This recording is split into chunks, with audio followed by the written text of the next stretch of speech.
Hi guys! Welcome back to my channel, and for today's video, gagawa tayo ng review or first impression about the EV Advance Matte Liquid Lipstick, and this is what it looks like. So sana lahat gawa ng swatches, pero hindi. Ito lang ang kinaya ng aking bulsa. And yung mga binili kong shade is yung mga magagamit ko lang for everyday. And mabibili nyo lang siya ng 185 and sobrang mura, kaya excited ako na i-share sa inyo yung thoughts ko about this product. So start tayo sa packaging. For the price na 185, okay na yung packaging para sa akin. And okay din kasi makikita nyo agad yung shade.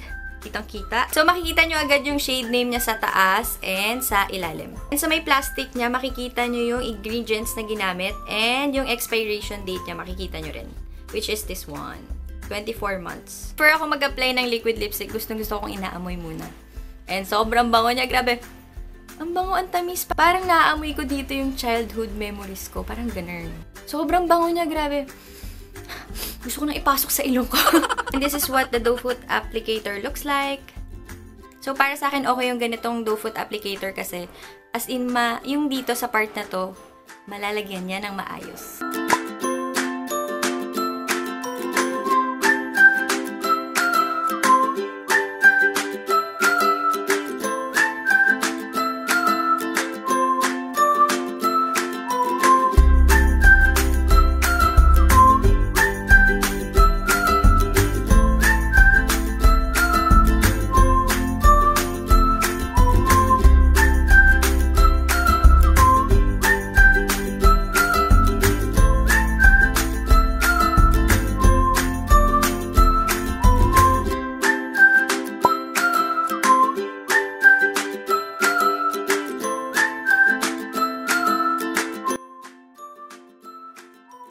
Hindi siya mahirap i-reapply and sobrang nag-glide lang siya ng smooth sa aking lips. So, very opaque yung matte lipstick kasi one swipe lang, nakubera niya agad yung aking whole lips.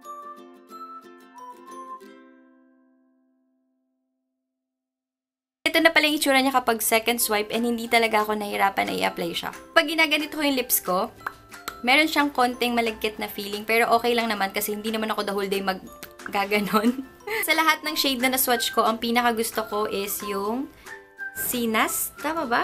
I don't know how to pronounce it, pero ayan siya. Kasi ito talaga yung mga hilig kong shade na medyo nude na pink and perfect siya for everyday. So ito matte talaga siya, as in matte, pero hindi siya drying sa lips. Hindi rin siya nakakairita kasi minsan may ibang liquid lipstick na mabigat sa pakiramdam. Pero ito parang may suot ka pero sobrang lightweight lang niya sa pakiramdam. And ang maganda rin dito ay kiss proof siya. And ngayon, i-wear test naman natin siya kung magtatagal siya throughout the day. It's now 11:08 in the morning, and babalik ako sa inyo mamaya for an update. Hi guys! Welcome back! Nandito ako for the last update, and ang oras na ngayon ay 5 o'clock in the afternoon. And as you can see, wala na yung liquid lipstick, pero nag-iwan siya ng stain, which is okay para sa akin kasi para pa din akong naka-lipstick. At itong Ebin liquid lipstick, maganda para sa akin kasi yung ibang liquid lipstick na natry ko, pag natatanggal na siya, para siyang yung tinutuklap, tas ang dry-dry niya sa pakiramdam. Ito, hindi siya dry. Kahit wala na siya, may stain siya, pero hindi siya drying talaga sa lips. Kaninang 1:30 pala siya nawala kasi pagkatapos namin kumain ng ramen, ng sushi, ng salad, nawala na siya talaga agad. Lalo na yung uminom ako ng maraming tubig at humigop ako ng maraming sabaw ng ramen.